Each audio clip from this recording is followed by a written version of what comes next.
Assalamualaikum warahmatullahi wabarakatuh. Salam bahagia ibu bapak guru semua.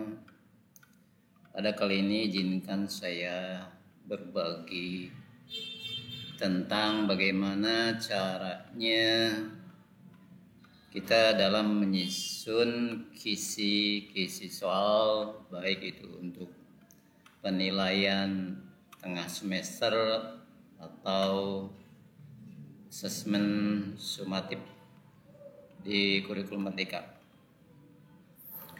Baiklah, kita akan sajikan bagaimana cara dalam menyusun kisi-kisi soal, khususnya di sini adalah yang akan saya bahas adalah soal asesmen sumatif pada kurikulum Merdeka.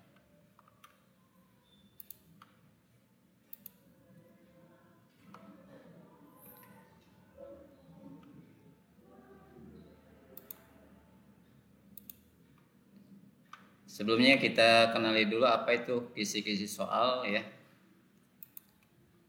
Kisi-kisi soal adalah suatu format atau berupa matriks yang memuat tentang kriteria soal-soal yang hendak kita susun.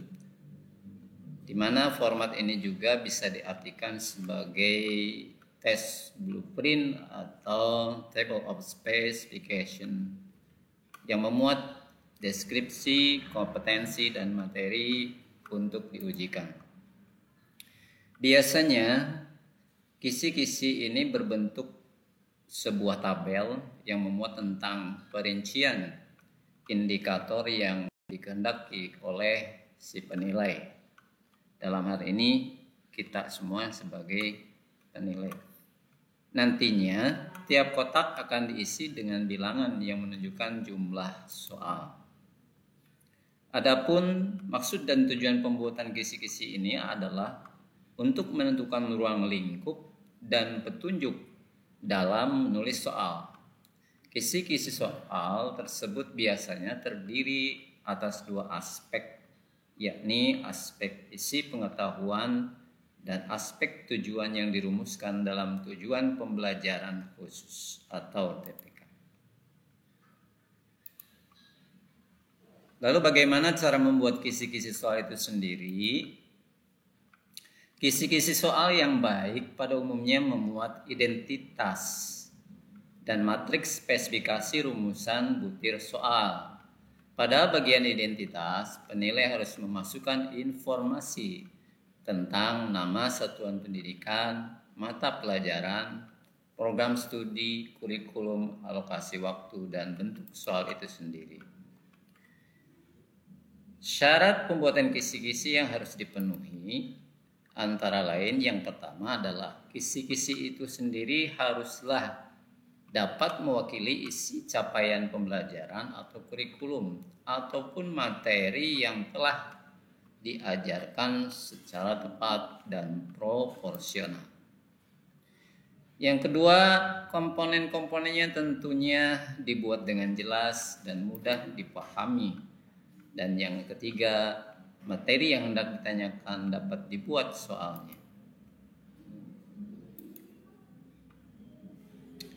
Berikut cara membuat kisi-kisi soal yang bisa ibu bapak ikuti. Yang pertama adalah menentukan elemen dan tujuan pembelajaran yang akan diukur. Tentunya tentukan dulu tujuan pembelajaran yang akan diukur oleh ibu bapak sebagai bahan penilaian. Tujuan pembelajaran ini tentunya mengacu pada CP yang harus dikuasai pendidik setelah mempelajari materi tertentu. Yang kedua adalah memilih materi yang esensial. Jadi pilih materi atau bahan ajar yang esensial yang sesuai dengan proses pembelajaran di kelas. Hendaknya penentuan materi ini disesuaikan tentunya dengan indikator kisi-kisi. Dan yang ketiga adalah merumuskan indikator itu sendiri berdasarkan CP dan ATP. Tentunya indikator memuat ciri-ciri perilaku yang bisa diukur sebagai petunjuk untuk membuat soal. Biasanya, perumusan indikator dilakukan dengan memperhatikan level kognitif para siswa itu sendiri. Materi harus sudah dipelajari tentunya sebelumnya, berkesinambungan dengan semua jenjang kelas dan memiliki nilai terapan yang tinggi.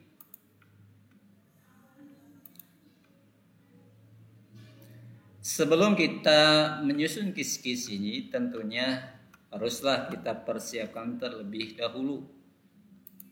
Yang pertama adalah tentunya capaian pembelajaran yang sudah ditentukan oleh guru ataupun satuan pendidikan itu sendiri, di mana di dalamnya tentunya sudah termuat tujuan pembelajaran, materi maupun KKTP dan sebagainya. Dan yang kedua adalah yang dipersiapkan tentunya bahan ajar itu sendiri. Dan yang ketiga adalah ibu bapak harus persiapkan juga taksonomi Bloom, ya, berupa biasanya tabel, karena ini akan digunakan untuk menentukan kata kerja operasional pada indikator soal itu sendiri. Nah, ibu bapak, ini merupakan contoh daripada kisi-kisi soal sumatif, ya. Yang pertama tadi adalah itu identitas daripada kisi-kisi soal sendiri, di mana ibu bapak dapat cantumkan sekolahnya itu sendiri, kemudian mata pelajarannya, kemudian nanti diujikan pada jam keberapa biasanya. Kemudian ditentukan alokasi waktunya berapa, jumlah soalnya pun berapa, itu kan bisa berupa PG, isian ataupun uraian. Kemudian dilaksanakan hari tanggal berapa dan penulisnya itu sendiri siapa. Setelah identitas ini ibu tentukan atau diisi, maka berikutnya adalah masuk ke dalam matriks atau tabel yang berupa isian-isian dari kisi-kisi soal itu sendiri. Nah, ini berupa matriks yang saya buat untuk contoh bagi ibu bapak dalam menentukan kisi-kisi soal sumatif, ya, kurikulum merdeka, di mana ini baru sederhana saja. Untuk kolom pertama itu berisi tentang elemen, kolom kedua tentang tujuan pembelajaran, kolom ketiga materi, keempat indikator soal, kolom kelima level kognitif, keenam bentuk soal, ketujuh skor, kedelapan nomor soal, dan terakhir kunci jawaban. Nah, terkadang bisa diselipkan juga oleh Bapak Ibu di sini, mungkin setelah indikator mungkin Ibu bisa tambahkan kolom soal itu sendiri, soalnya itu apa di situ, ya. Untuk elemen di sini, untuk kurikulum merdeka tentunya kita harus melihat elemen daripada elemen ini merupakan kumpulan kompetensi esensial dari materi itu sendiri dari setiap muatan mata pelajaran. Nanti Ibu dapat lihat di bahan ajar Ibu bab semua di setiap mata pelajaran.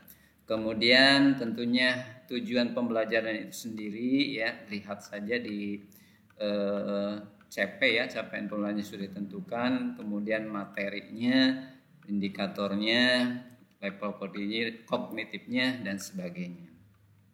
Nah, di sini kita contohkan yang pertama adalah elemennya tentang pemahaman IPAS, ya. di mana tujuan pembelajarannya mengidentifikasi bagian tumbuhan dan mendeskripsikan fungsinya. Nah, materinya yaitu tentang bagian tumbuhan. Nah, indikator soal. Untuk menentukan indikator soal ini, maka digunakan tabel taksonomi Bloom ya. Dan pada saat ini sudah ada revisi tabel taksonomi Bloom itu sendiri ya. Jadi disajikan di sini indikator soalnya, gambar siswa dapat menentukan bagian tumbuhan beserta fungsinya. Nah, ini yang disebut kata kerja operasionalnya ini adalah menentukan ya, bagian dari tumbuhan beserta fungsinya. Nah, kata kerja operasional menentukan ini masuk ke dalam level kognitif C3 gitu. Bentuk soalnya apa? Misalkan bisa Ibu pakai PG ya, ataupun bisa uraian. Kebetulan di sini dalam bentuk uraian ya. Skornya berapa di sana? Ini ditentukan 3 misalkannya. Nomor soal berapa? Di situ mungkin di sini tentukan nomor 35. Kemudian selanjutnya juga ada soal tentang TP-nya di sini mendeskripsikan proses fotosintesis. Nah, di sini materinya tentang tentunya fotosintesis ya.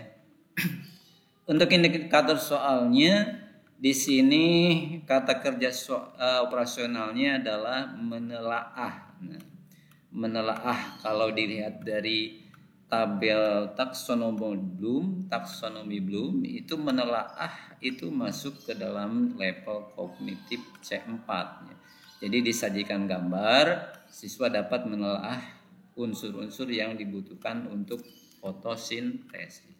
Ini sengaja karena untuk kelas 1 ini saya buat soalnya menyajikan gambar-gambar supaya sesuai dengan levelnya, sesuai dengan kelasnya. Bentuk soalnya uraian, skornya 3 dan nomor soal 36. Kemudian ada 2 contoh lagi di bawahnya, ini tentang wujud materi, ya, materinya, kemudian ada juga perubahan wujud. Ya. Nah, di sini Ibu Bapak juga perlu diperhatikan tentang kata kerja operasional itu sendiri ya, untuk menentukan level kognitif yang Ibu Bapak inginkan. Ya, di sini kebetulan saya menentukan di sini kata kerja operasionalnya. Kemudian yang terakhir kata kerja operasionalnya adalah saya menggunakan kata kerja membuat ya. Membuat kalau dilihat dari tabel taksonomi Bloom itu masuk kepada level C6. Itulah Ibu Bapak semua yang dapat saya bagikan tentang bagaimana cara menyusun kisi-kisi soal khususnya untuk kurikulum Merdeka ini. Semoga tutorial ini dapat bermanfaat bagi Ibu Bapak guru semua. Diakhiri, Assalamualaikum warahmatullahi wabarakatuh.